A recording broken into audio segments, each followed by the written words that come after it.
Welcome everyone. Today is not just another video. This is not a video you watch and forget. This is the video that might just save your future, not the obvious ones you hear in every video. These are the ones that hide behind your daily routine, the ones that make you think you're okay, when deep down, you're quietly falling apart. Some of these habits are killing your potential. Some are draining your confidence, and some are stealing your life year by year, without you even realizing. Before we begin, I want to say something very important. If you're here right now, it means you care. It means there's something inside you that wants to break free, grow, and build a better version of yourself. And I respect that. And this channel is not about fake positivity. It's not about copying what everyone else is doing. This channel is about truth. It's about growth, mindset, and becoming the person you were born to be, even when the world wants to keep you small. So if you're tired of feeling stuck, distracted, invisible, broken, then subscribe, because here, we go deeper than the surface.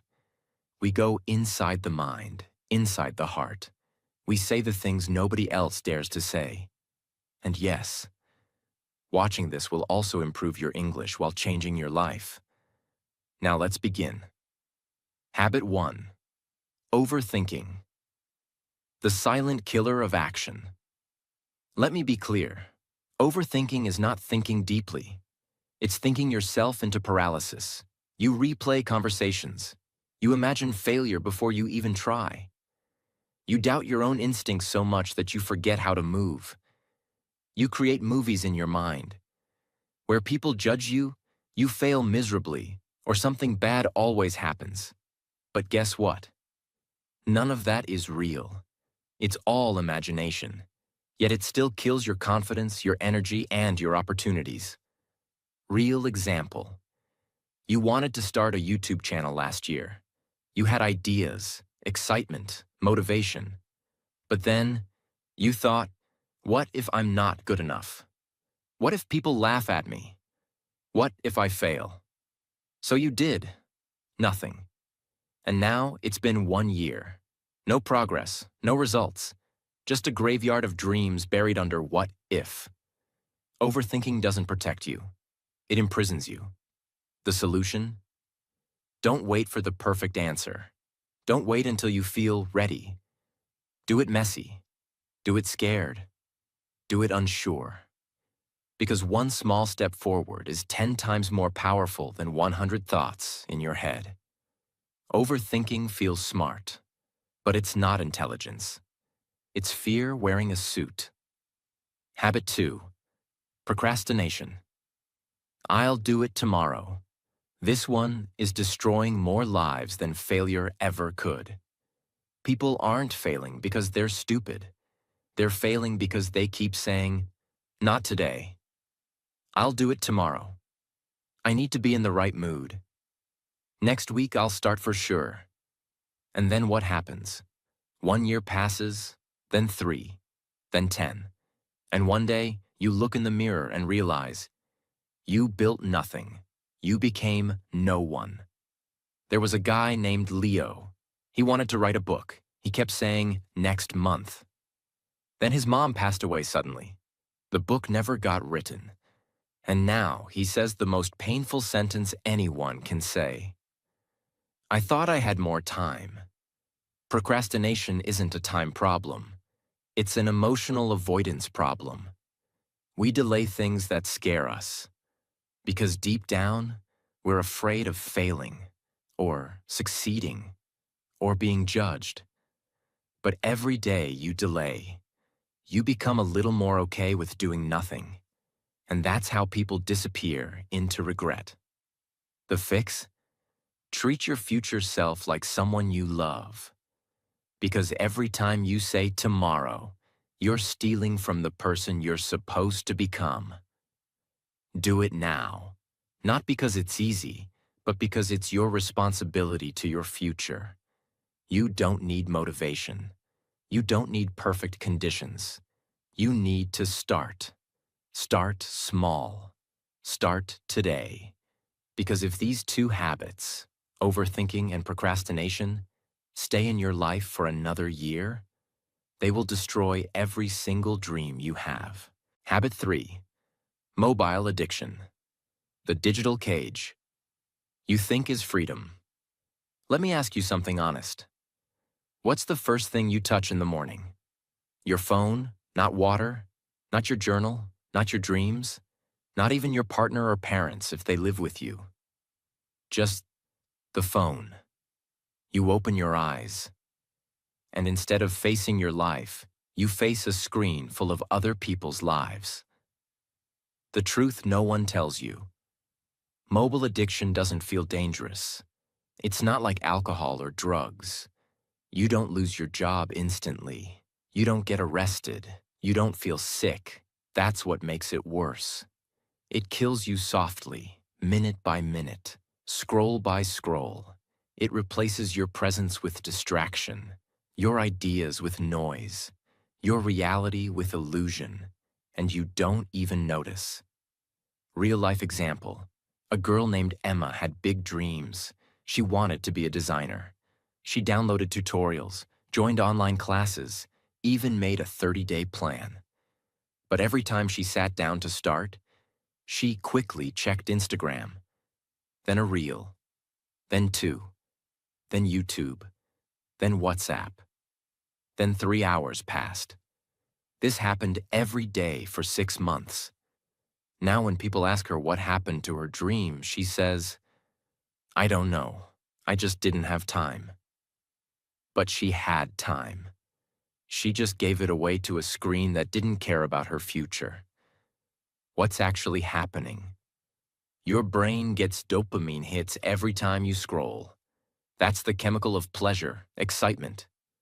Your brain learns, scroll equals feel good. So it wants more, and more. But here's the evil part. After all that pleasure, you feel tired, guilty, empty. You feel like your soul is getting smaller. You lose attention, motivation, even your ability to feel joy in simple things. It's not just a bad habit, it's brain damage. The solution. You don't have to throw your phone away, but you must take control of your attention. Set screen limits, not just app limits. Use app blockers during your focus hours. Keep your phone in another room while working. Replace your morning scroll with a morning plan. Replace your night scroll with reading or silence. You'll feel strange at first, like something is missing. But slowly, your brain will return to you. Your focus, creativity, and peace will come back. The phone is a tool, but right now, it's using you. Take your life back. Habit 4. Watching porn. The pleasure that's slowly destroying you. This one is uncomfortable to talk about. And that's exactly why we need to talk about it. Because this habit is destroying millions of minds silently. And no one is warning you.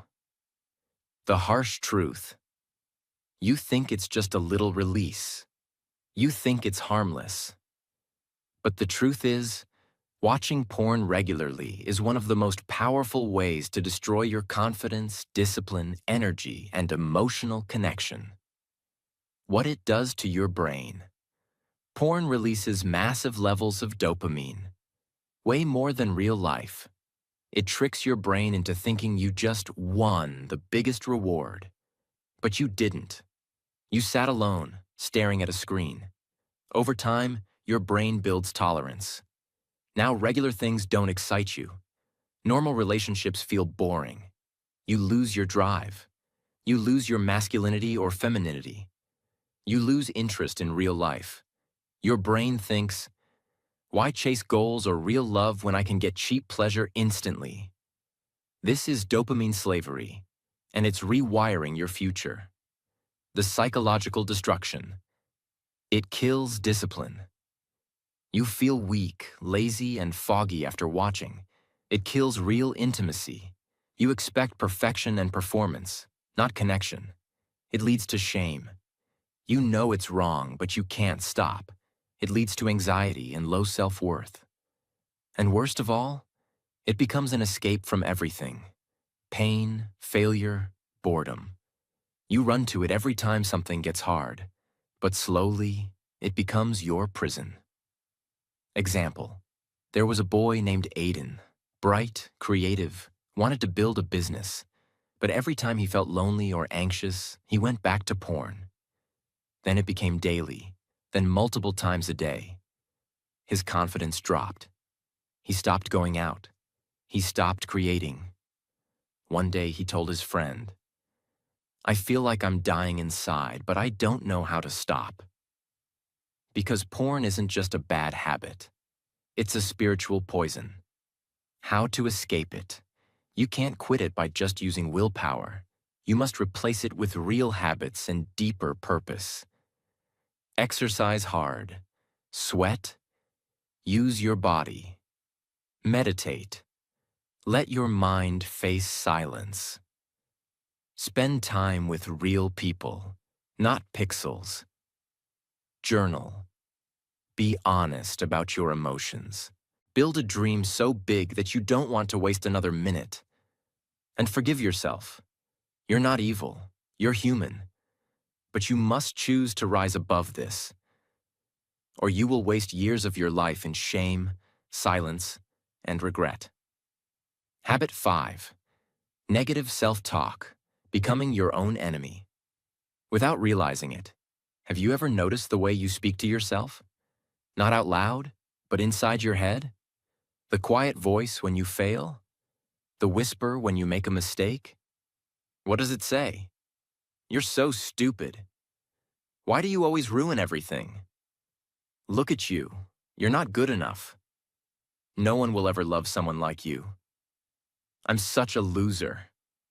Sounds familiar? Now imagine someone else said that to you every day. A friend, a family member, a stranger. Imagine they followed you around 24/7 and whispered those exact words into your ear. How long before you'd break? How long before you'd lose all confidence, joy, and belief? That's exactly what negative self-talk does. Except it's worse, because it's coming from you. The hidden damage. Negative self-talk doesn't just ruin your mood, it shapes your entire identity.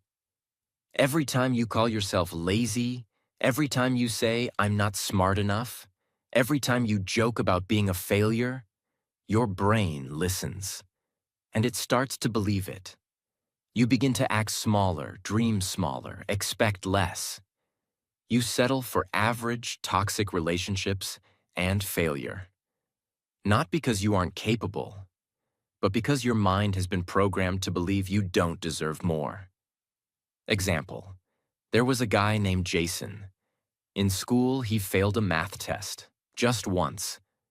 His teacher said, "You're not really a numbers guy." Jason laughed it off, but that sentence stayed in his mind.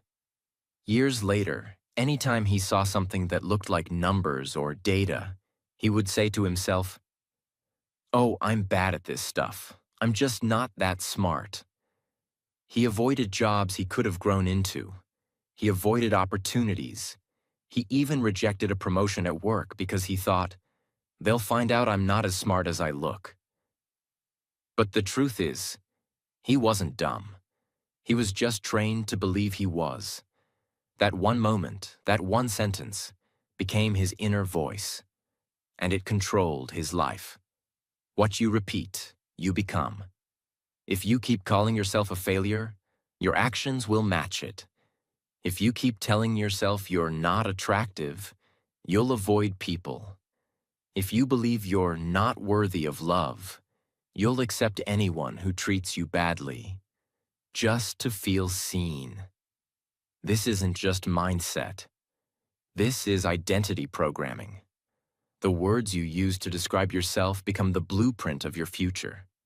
The solution: start listening to your own voice. Catch the negative phrases, write them down, then ask, Would I say this to someone I love? If not, why are you saying it to yourself? Then reprogram your thoughts, not with fake affirmations, but with powerful truths. I'm not where I want to be, but I'm growing. I've failed before, but I can rise again. I deserve love, peace, and a future I'm proud of. This is not toxic positivity. This is mental survival. Because if you don't change your inner voice, it will control your entire life. And the scariest part? You won't even realize it. Habit 6. Comparison. The thief that steals your joy, peace, and purpose. Let's be honest. You wake up, open Instagram, and scroll. Someone just got married. Someone bought a car. Someone is in Bali, drinking something green on a perfect beach. Someone is younger than you and already has a business. You haven't even brushed your teeth. And already, you feel like you're falling behind in life. This is the curse of comparison. The silent war you're fighting. You don't hate these people. You're not jealous in an evil way. But something inside you says, why am I not there yet? Why is their life so perfect and mine so confusing? What am I doing wrong? And slowly, you feel smaller, less excited, less worthy, less alive. You start questioning your goals, your looks, your relationships, your timing. You stop appreciating your own life. You feel like a failure. Not because you're failing, but because you're looking at someone else's highlight reel. Imagine. A beautiful sunflower stood tall in a wide open field. It faced the sun every day, soaking in the light, growing stronger, brighter, more golden with each passing hour. Bees visited. Children smiled at it. It was thriving. But one day, the sunflower noticed a tall oak tree at the edge of the field. The tree was massive. Its branches stretched wide, its roots ran deep, and birds built nests in it. The sunflower, in comparison, felt small, weak, unimportant. It began to envy the tree. It stopped stretching toward the sun. It drooped. It started questioning its place in the field. But here's the truth. The sunflower was never meant to be an oak tree. Its beauty came from its uniqueness, its color, its direction. Toward the sun, not the sky. It wasn't failing. It was just looking in the wrong direction. What comparison really does. It steals your gratitude. It makes your journey feel meaningless. It makes you focus on everything you lack and forget everything you have. It doesn't motivate you. It paralyzes you. You stop building your life because you're too busy watching someone else's. The truth. You don't know their full story. You don't see the fights behind their smiles. You don't see the therapy behind their confidence. You don't see the emptiness behind their success. You're comparing your real life to their edited version, and you're losing a game that was never meant to be played. How to escape it? Limit social media exposure. If it makes you feel smaller, it's not helping. Celebrate your own progress. Even small wins are worth gold. Talk to real people. Real conversations reveal that nobody's life is as perfect as it seems. Set your own timeline. You're not late. You're on your own road. Practice daily gratitude. Write 3 things you're proud of. Every day. And remember this. You can admire someone else without questioning your own worth. You can celebrate their success without doubting your future. But you must stop watching and start living. Because your life is not behind. It's waiting. For you to stop looking around and start looking within. Habit 7. Waiting for motivation. The myth that destroys dreams without a sound. Let's be honest. How many dreams have died in the waiting room of, "I'll do it when I feel ready"? How many lives were never lived because the person was sitting still, waiting for the right feeling, the right moment, the right spark? This habit doesn't scream. It doesn't come with alarms. It doesn't look dangerous. But it is. Because the most dangerous habits are the quiet ones, the ones you think are harmless. And this is one of them. What people think. They think motivation is like lightning. It'll just strike one day and everything will fall into place. They believe successful people are constantly inspired, always driven, always in the mood to hustle. But that's a lie. Motivation doesn't come first. Action comes first. Successful people don't wait to feel like it. They do it anyway. They build habits that carry them even on days they feel lazy, scared, unmotivated, and doubtful. That's the truth nobody tells you.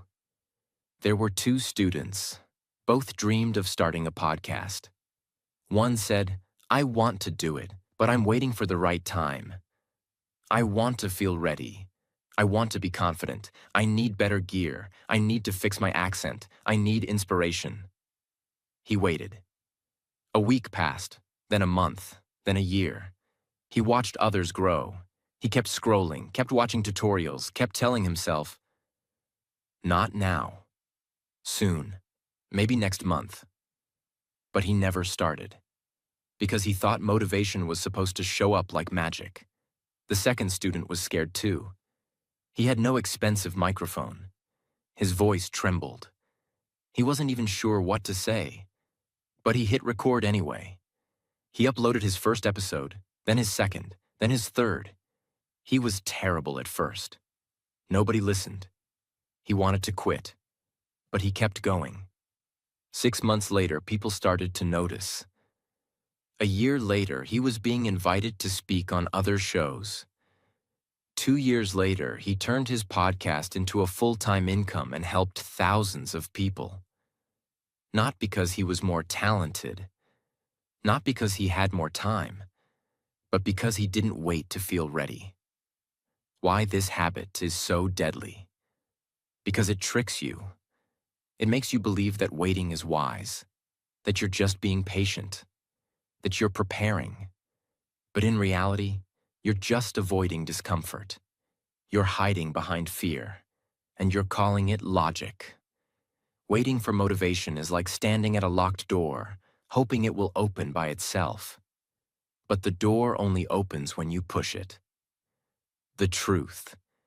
You will not feel like it every day. You won't feel confident at the start. You won't feel ready. And that's exactly why you must move anyway. Because momentum creates motivation, not the other way around. The most successful people in the world, they weren't more inspired than you. They were just more consistent. How to break this habit? Start before you're ready.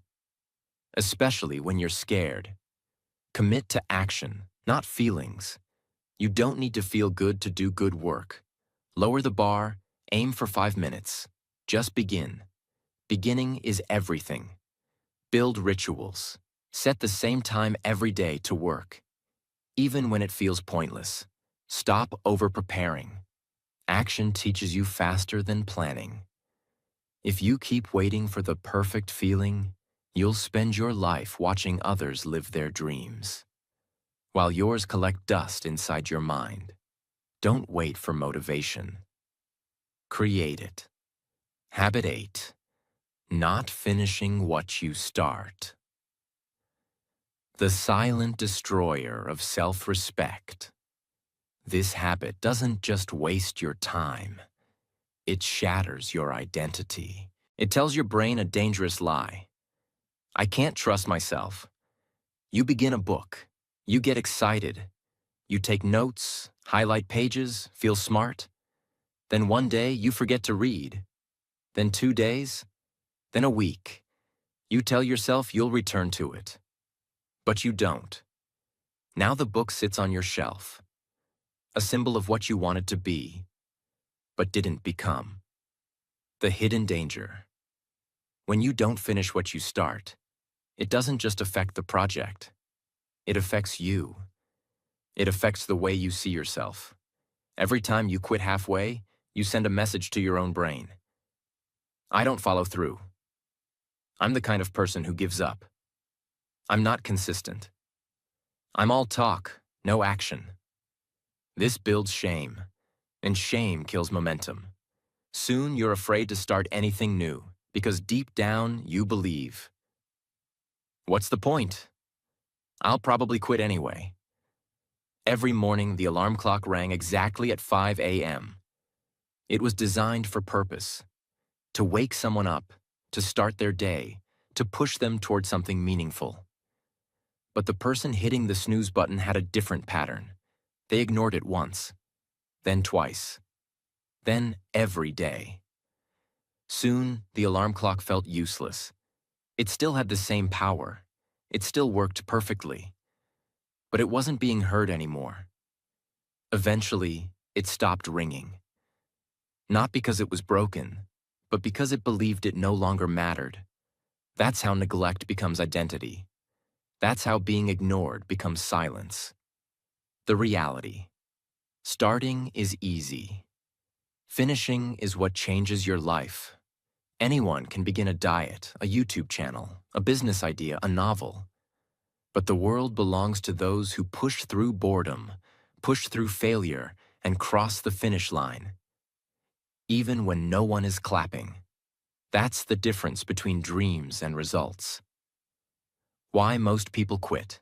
They confuse excitement with commitment. Excitement fades. Commitment doesn't. They expect fast results. When results don't show immediately, they assume they're failing. They fear imperfection. Instead of finishing something imperfect, they abandon it and chase the next shiny idea. They lack a clear finish line. If you don't define what done means, your brain won't know when to stop. How to rebuild your identity. Finish something small, fully, even a simple task. Prove to your brain. I can close the loop. Create finish lines. Be specific. Don't just say write a book. Say finish chapter 1 by Friday. Track your consistency. Show yourself the progress, even if it's slow.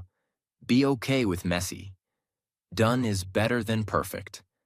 Imperfect success is more powerful than perfect potential. Reconnect with your why. Why did you start? Who are you doing this for? Finishing what you start isn't just about results. It's about rebuilding trust with yourself. Every time you finish something, no matter how small, you tell your brain, I keep my promises. I follow through. I finish what I begin. And that kind of self-respect, it's the foundation of everything. Habit 9. Comfort zone. The most beautiful prison you'll ever live in. The comfort zone is not a place, it's a feeling. A quiet, warm, familiar feeling that tells you, stay here, you're safe, you're fine, why risk it? It feels like peace. It feels like protection. But it's not. It's a trap. A silent golden cage. It's the reason people spend 10 years in a job they hate. It's why someone stays in a toxic relationship. It's why a brilliant artist never shows her work. Because staying comfortable feels easier than facing the unknown. The most dangerous part of the comfort zone is this. It doesn't hurt you today. It doesn't scream at you. It doesn't punch you in the face. It lets you breathe. It lets you coast. But behind the comfort is a quiet death. A slow erosion of your dreams, your energy, your purpose. You're alive, but not living. You're surviving, not growing. You're existing, not becoming. In the back of a quiet art supply store sat a single paintbrush. High quality, handcrafted, perfect bristles. It was bought with excitement by someone who once dreamed of becoming a painter.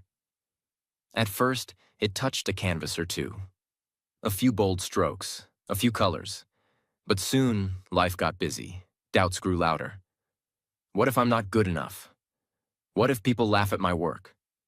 What's the point? So the brush was placed in a drawer. Just for now. Days passed, then years. The artist chased safer dreams, a job, bills, expectations. The brush waited, always ready, always capable. But no hand ever reached for it again. One day, during spring cleaning, the now aged artist found the brush. Stiff, dusty, unused. He held it quietly and felt a heaviness. The paintbrush wasn't worn down from use. It was perfectly preserved because it had never been allowed to fulfill its purpose.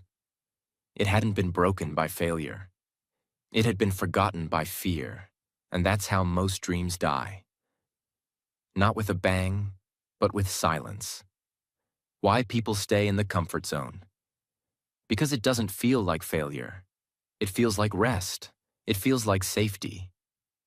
But the truth is, staying at the comfort zone is the slowest form of destruction. You feel stuck, lost, frustrated. Not because you're doing too much, but because you're doing too little of what matters. The pain of what could have been. One day, you will sit in a quiet room. No noise, no phone, just you and your memories. And you will ask yourself, what did I do with this one life?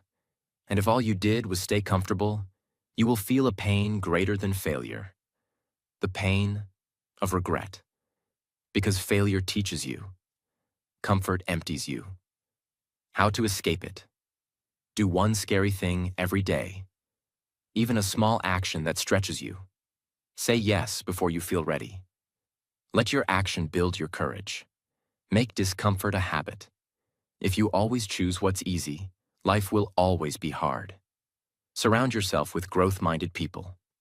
Comfort loves company. Break that pattern.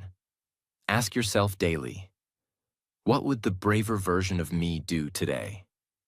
Comfort is seductive. It promises peace, but delivers mediocrity. You were not born to stay safe. You were born to become more. Step out. Because everything you want, everything you dream of, everything that scares you and excites you and lights your soul on fire lives outside your comfort zone. Now you know the truth. What you do next will shape your life. Take action, share this, and take your power back.